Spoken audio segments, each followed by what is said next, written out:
just from that ICP. So, howdy folks, welcome back to Faded Pink Garage.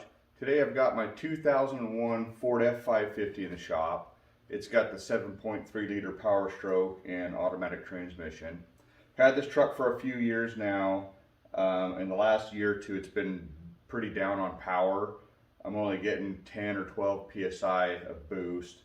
I recently went on a trip and I had to haul a car over a couple mountain passes and a pickup home. And after I got back, I'm like, I've got to do something about this. It runs around 10,500 pounds empty. So it's a heavy truck anyway. And then I start towing with it and the EGTs get pretty hot pretty fast. And it's just been a dog, even compared to anything stock. This thing's pretty lazy. So after that trip, I decided it's finally time to do something about it. It's mostly stock. It's not completely stock. It does have a set of gauges. So I've got boost, transmission temperature, and EGTs. It's got a riff-raff wheel in the turbo and a 5-inch diamond eye exhaust and the Donaldson air filter. Otherwise, it's not been chipped. Everything else, as far as I know, is stock. So the other day, I did a leak test on it on the intake side. So I went, this is real common, what guys will do is they just get a 3-inch PVC cap from the hardware store, drill and put your air fitting into it. And then you want to put this as close to the turbo as you can. Make sure it's past, take the crankcase part off. You'll see on your intake side, there's one boot between the turbo and that crankcase thing. Take the crankcase thing out, put this guy in. It takes 5 minutes to take all that out. Put about 20 psi in there.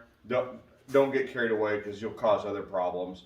And then start checking for leaks. And I found a couple considerable leaks. I got those tightened up and sealed and went for a test drive. Really didn't make much of a difference. So I was able to finally get a code reader that would read the codes on the engine, which I've been seeing a check engine light bounce on and off for a while, but it was running just fine, so I wasn't too alarmed by it. But I got an app called ForScan, and it's not available in the App Store, at least for Android, but I was able to go to their website and download it. I'll put that link below. But I was able to get the engine codes where the Torque app couldn't do that for this truck, for the 7.3, at least in my experience. So low boost code, which wasn't a big shocker, and then a few other codes related to the injectors. I mean, there's probably 4 or 5 injector codes in there. Again, the truck's running fine, but I've got some issues. So low boost, did some research.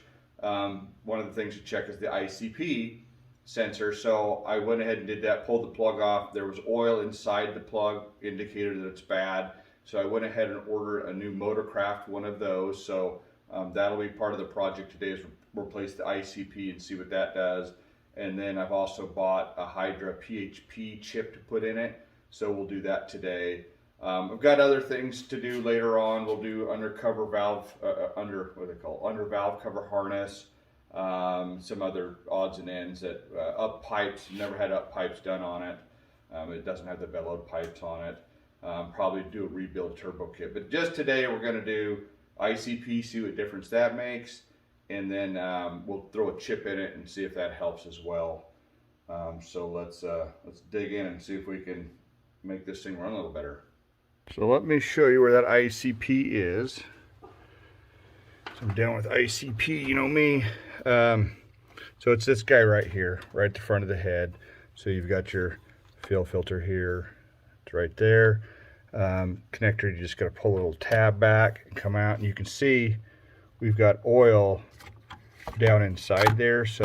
And I did spray some electrical cleaner on it before I put it back together. So I've got oil film inside there, so we'll just leave that off. We'll unscrew that, put the new one in, and then might go for a quick test drive on that just to see what it does, and go from there. Then maybe we'll chip it.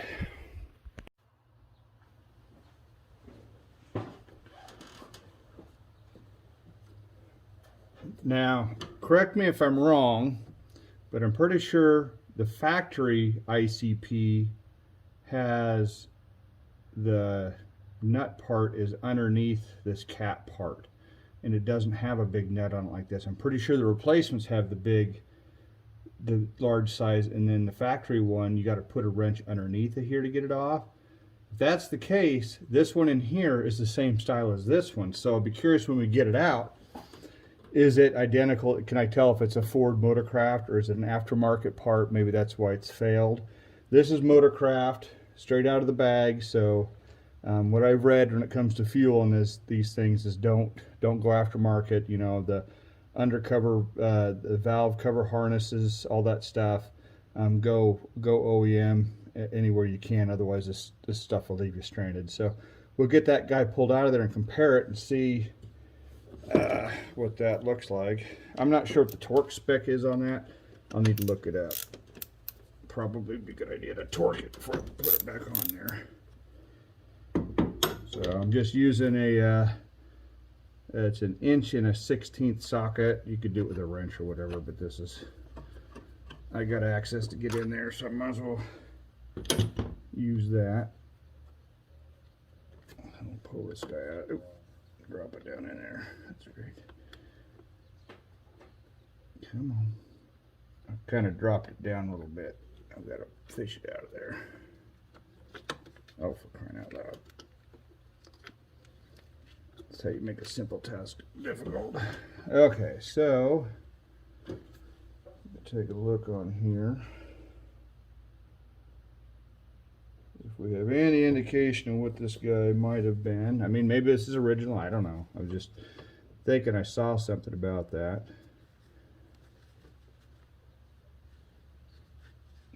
I'm not seeing any. Yeah, not seeing any indication of what it is. I mean, I've got part number on here, so I'll look that up a little bit and see. Oh, made in Mexico. That's a good sign. Honestly, it's a lot of the Ford stuff's made there, so that might be fine. Okay, so anyway, we're replacing it. It's failed. I just thought it might have been a cheap aftermarket one. This one looks the same, made in Mexico. Same style here, so we'll get her put in.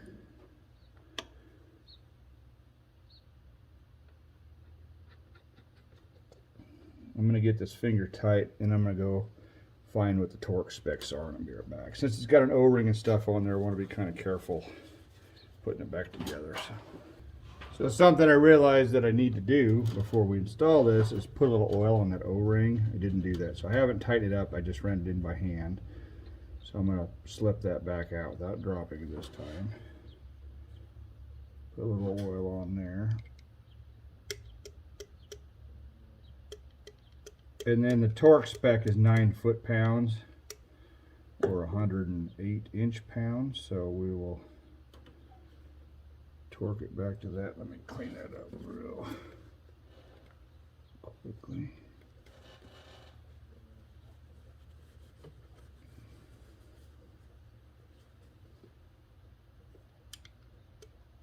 Okay.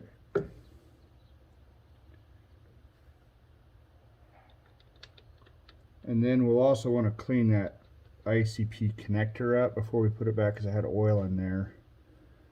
I'll get some electrical spray and clean that up before we plug it back in.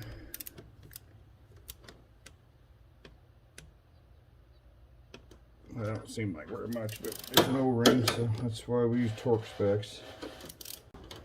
Alright, so we got some electrical cleaner here. We're going to take and clean that plug up, the factory plug. Make sure it's cleaned up good. Inspect the wires and stuff, make sure they all look okay. They sell a replacement plug for that if you do need one. I think we're okay. Okay, so we're plugged in. We'll go run a test and see what it does. Okay, we got the engine all warmed up. We're out on the highway, so let's see if we can get over 12 psi. Would be a nice start. Wait for this car to go by, and this nice little grade here we're pulling out on.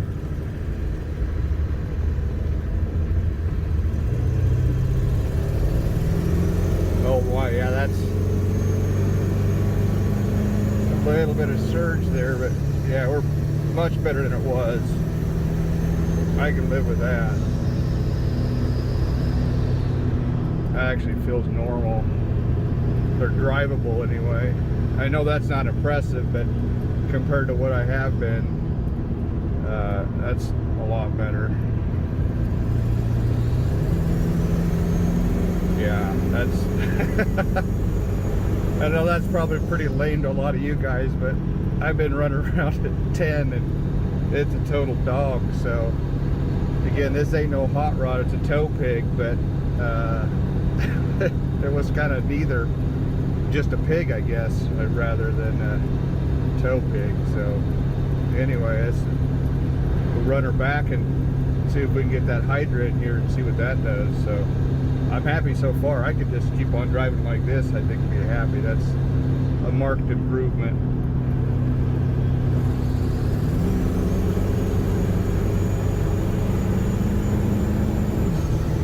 Yeah, wow, that's awesome.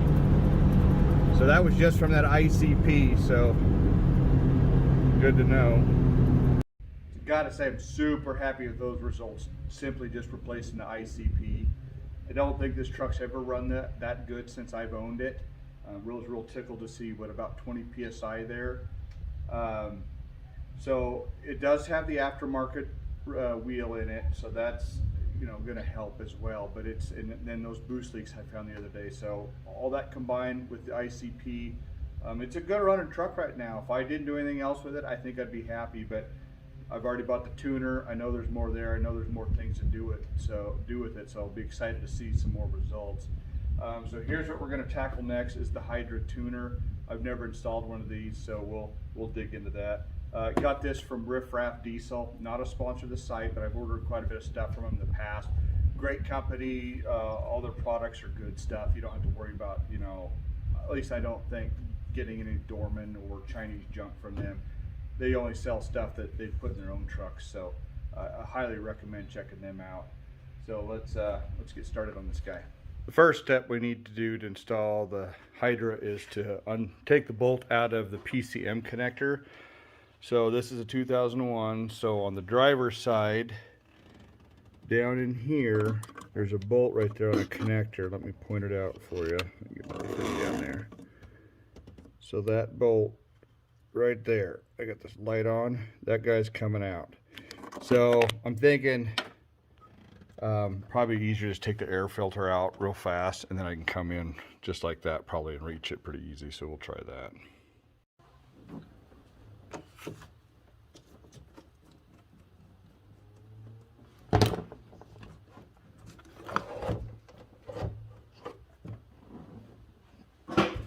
I believe this is a 10 millimeter. Bolt that in there. Get in here. Okay, so we got that undone. Pull on a little bit. Yep, so we're loose there. So now we'll move to the inside. So now we move to the inside. So down under here by your e-brake. So this guy right here. So we've got two bolts. This one here, that one up there, and the 7 millimeters. So we'll take those out. Now this thing's going to come out and wiggle out of there.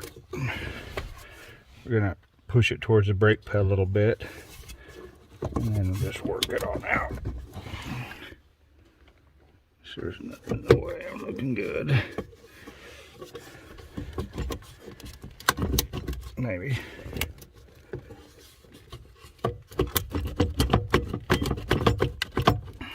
Okay, let me make sure the plug's all the way out over here.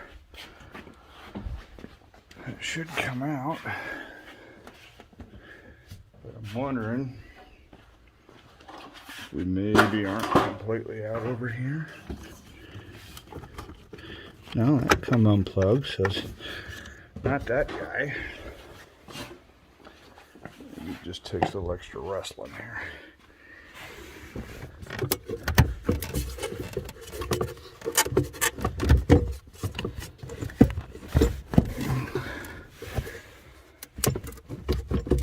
Well, let me put the camera down and kind of just, that way I can ease it out with two hands. All right, we got it out. I just had to take two hands and pull a little bit harder. It was stuck in that grommet there pretty good. So we got it out.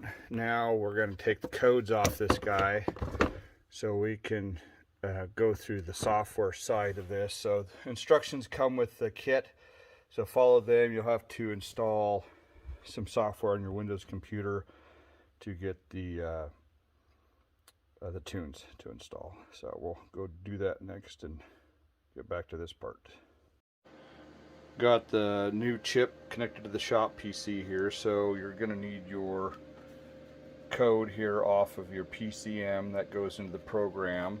So that's hooked up to the computer. We have the Hydra Flash program installed, and then I'm just going through hitting change and selecting the tune that I want out of their list and in the order that I want it in. So this guy can handle up to 15 tunes.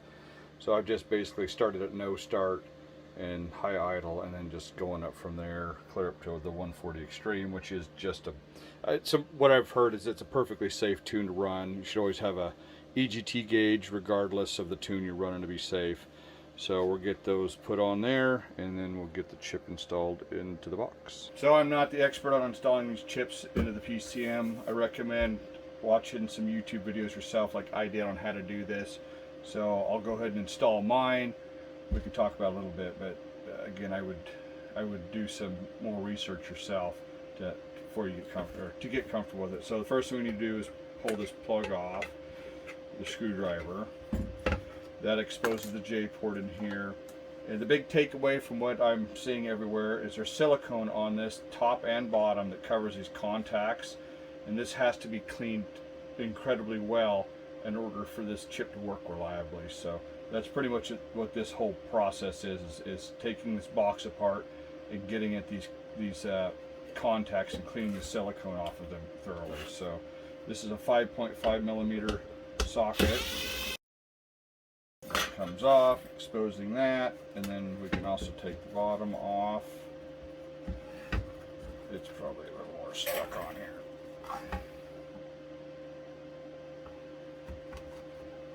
There we go. So the bottom comes off. So these contacts, those contacts need to be cleaned thoroughly.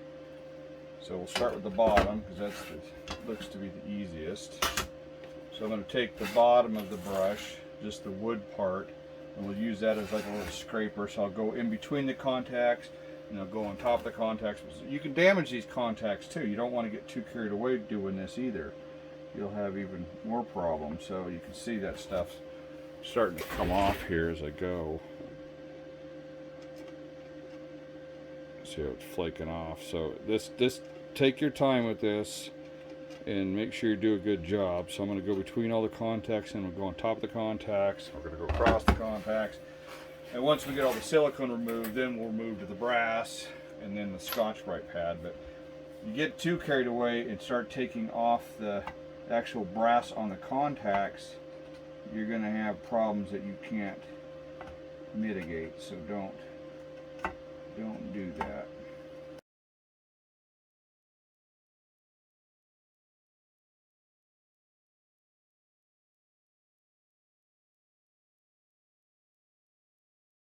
Okay, so I think I'm pretty good there. I'm looking across, making sure I can see everything. Make sure the contacts look shiny. I mean, take your time with this. I ain't by far anywhere done, don't get me wrong. I'm still going to go over this a little bit more, but it's surprising how much stays on here that doesn't look like it is. So be warned, aware anyway. Okay, those are looking good to me. There's a Scotch-Brite pad. I'll do that last. I'm going to work on the other side, and then we'll do the Scotch-Brite on both sides last. So this side looks a little trickier. I'm going to put it back in the box to protect the circuit board. And then basically the same thing, but for this side. But again, it's a little more annoying.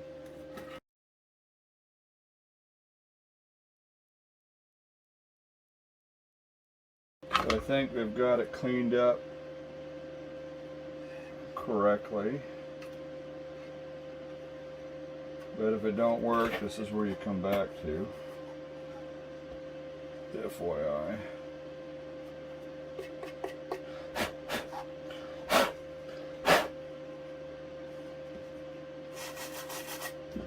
We'll do a little Scotch-Brite just lightly. Don't need to get carried away.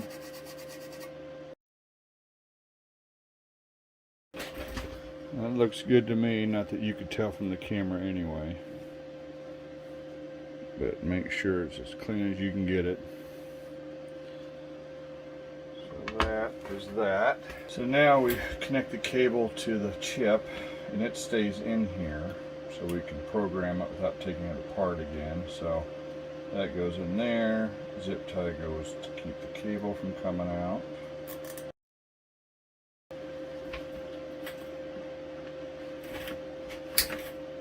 Set that off. And then we've got the ribbon cable here, and it plugs in. So it's got a little tab on it, so it can only go in one way. It goes in like that. And then we'll go out the back. So this will plug in here.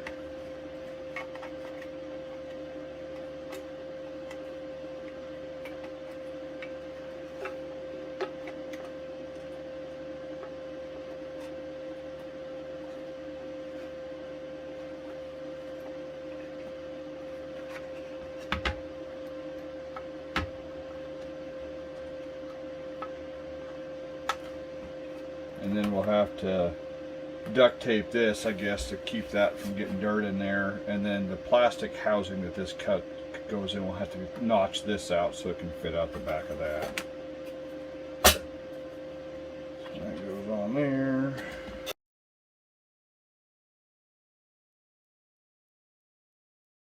So I need to go find some tape, and I will be back.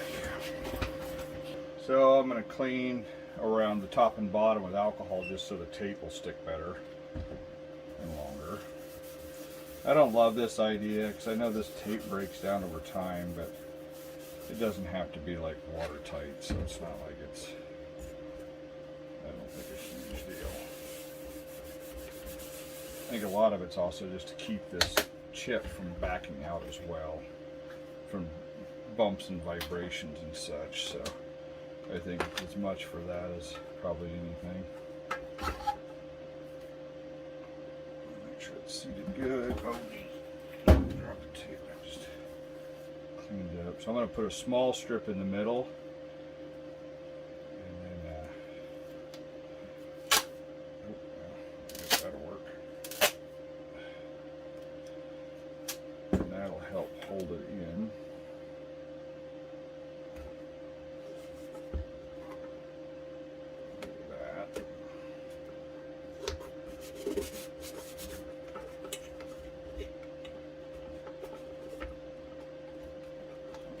Snug, and then I'll add some more just for dust proofing and such. There's also a metal clip that you don't want to lose. This one here comes out of the plastic carrier.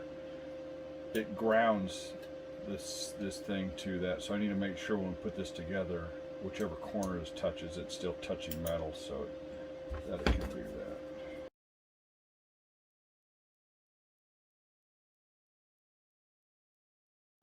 Okay, so she's pretty well sealed up. What good that is. Oh, geez. Okay, I'm gonna go finish notching out the box, and then I'll be right back. Here's my notch job. Let's see if that's big enough or in the right spot. So that clip, I believe, yeah, it went right here, so I need to make sure. Oh, this way. That touches, so I'm going to need to trim this off because that's where that metal tab touches the thing here. So this,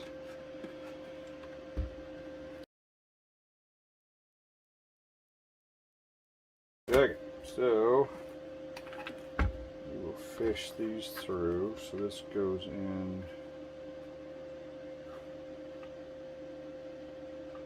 Yeah, I hope it's that way. That's the way I did it.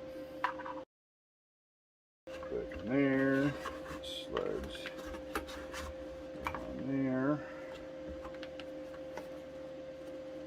And that ought to work. We've got the PCM reinstalled. That was easier than taking it out. Just slip it in there, the 2 bolts. And I got the USB cable zip tied up for future use or programming. So now I need to take this ribbon cable and we'll run it up the dash, probably pop it out right here so we can mount our selector out here. So I'm going to look at that and make sure that's where I want to put, but that seems to be the common spot, so we'll do that next. So I decided to put the Hydra controller on the right side. I like that a little bit better, so I just kind of lifted up on that plastic right there. I was just using a little plastic pry tool here, just kind of stuck it under there, pried it up, and was able to just slip the cable through there. And then the cable just runs down, zip tight in a couple spots so it's secure all the way back down to the PCM. So now we just need to get the harness plugged back in under the firewall, but that's going to go right back in the way it came out. So I'll do that and then we'll take it for a test spin, or see if it starts, I guess is a good spot. Okay, we'll see what we got here. We're all plugged in and everything should be good to go. So we're going to do a key on, no start to make sure that we get the wait to start or the glow plug light. So we got wait to start, and 0 is bypass. So we'll go to program. So 1 was anti-theft, 2 is high idle, 3 was like daily driver or something. So we'll see if this starts. Awesome. So let's see if high idle works. Oh, that is awesome. So we are ready to rock. Sweet. Let's go for a test drive. All right, here we are, chipped up, ready for a test run. So I went ahead and went right to number 15, which is the 140 race, because, you know, why not? So let's see what we can do here once the highway's closed. I'm not a race car driver, so we'll just kind of ease into it, but I can already tell you it's a huge difference just getting it out here. So I'm already tickled, and I don't even know what it can do yet. So, oh, holy cow. Wow, that's crazy.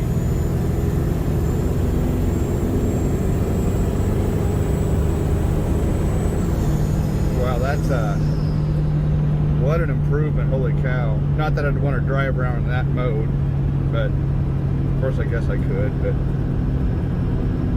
I could see why they put in the instructions you need to brush your teeth before, because it'll definitely put a smile on your face.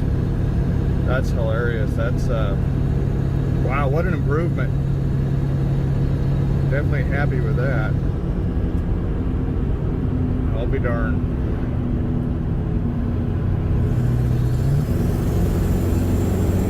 Yeah, she's got lots of pickup now. Holy moly. That is awesome. Well, heck, I guess that's it for now. I'm definitely happy. We'll catch you later. Thanks for watching.